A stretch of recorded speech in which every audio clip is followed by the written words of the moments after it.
ప్రహస్తుడు రావణుడికి చాలా రోజుల నుంచి యుద్ధం జరుగుతోంది కదా, ఎంతోమంది రాక్షస వీరులు మరణించారు. వారి తర్వాత ఒకరి తర్వాత ఒకరు మహావీరులంతా మరణిస్తూ ఉంటే ప్రహస్తుడు దాకా వచ్చింది సందర్భం. అప్పుడు ఈ ప్రహస్తుడు చెప్తున్నాడు ఈ మాటలన్నీ.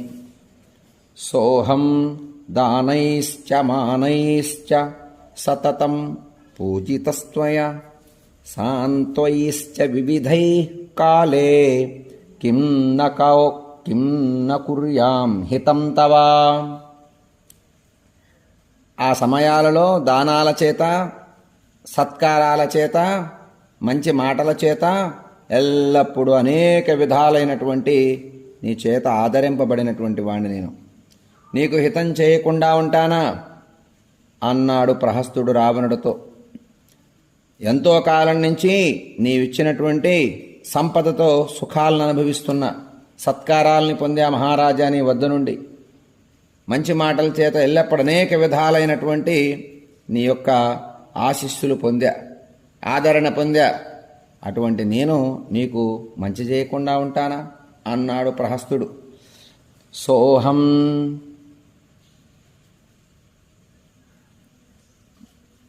దానైశ్చ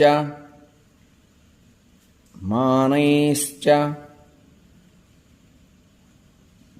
సత్కారాలను పొందా, దానాలను పొందా నీ దగ్గర నుండి. సతతం పూజితస్త్వయా,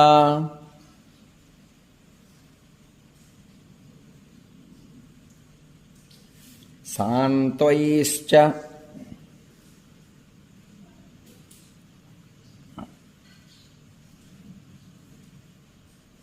వివిధైః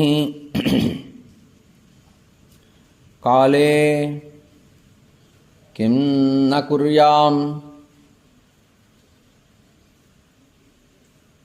హితం తవ.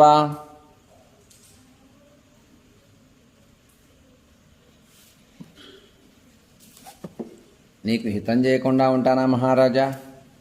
మీరు ఏది ఆజ్ఞాపిస్తే దాన్నే చేస్తానయ్యా అని వినయపూర్వకంగా చెప్తున్నాడు రావణుడికి ప్రహస్తుడు. నహి మే జీవితం రక్ష్యం పుత్రదారధనాని చ త్వం పశ్య మాం జుహూషంతం త్వదద్ధే జీవితం యుధి. మహారాజా, నాకు నా జీవితం పైన కానీ, నా పుత్రుల పైన కానీ, నా భార్య పైన కానీ, ధనం పైన కానీ, నా ప్రాణాల పైన కానీ కోరికలే